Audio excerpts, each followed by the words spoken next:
And I'm joined now by Nico Pech, an economist at the University of Oldenburg. How do you discuss business insolvency with your students?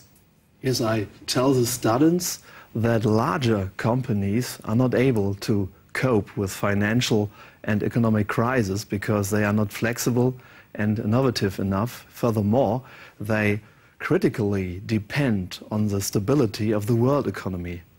So, the larger the size, the more doomed for failure? I mean, is that plausible? Yes, it is plausible.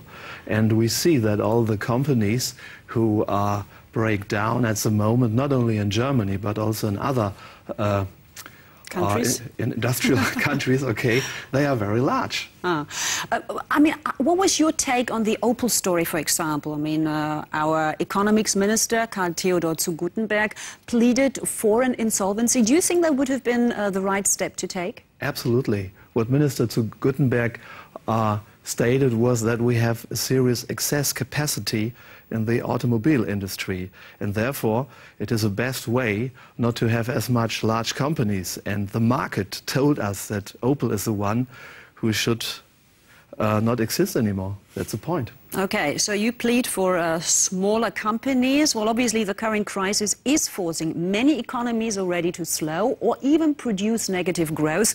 We asked some people how they deal with this situation. I think that it's human nature to always want more. No one's willing to scale back. People just want more and more. It's hard to explain to people that at some point things could drop off or go backwards, or at least stop increasing.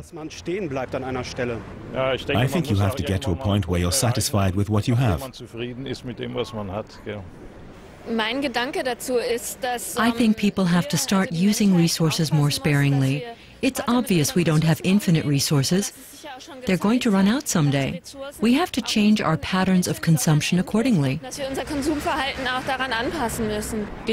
We're already in trouble. Having more isn't the answer.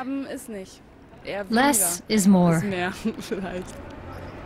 Well, quite a lot of people with a rather reasonable point of view. Nico Pech, do you share their view? Absolutely.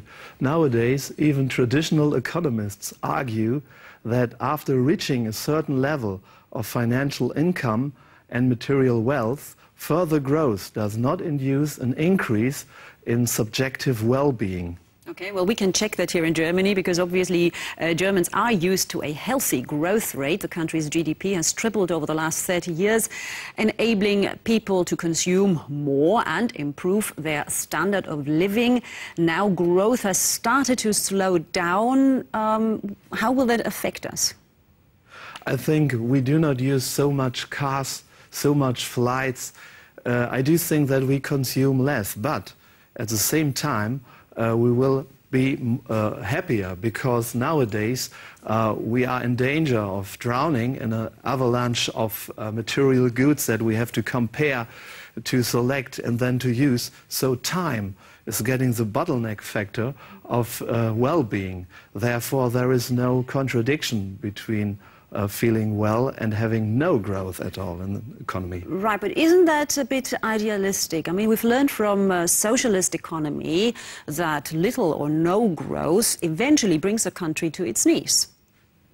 I do not think that is a matter of willingness or of consciousness, because the price for oil is going to increase that much that it is not possible anymore to stabilize a kind of growth development. So basically we have no alternative. Nico Pech, thank you very much for joining us.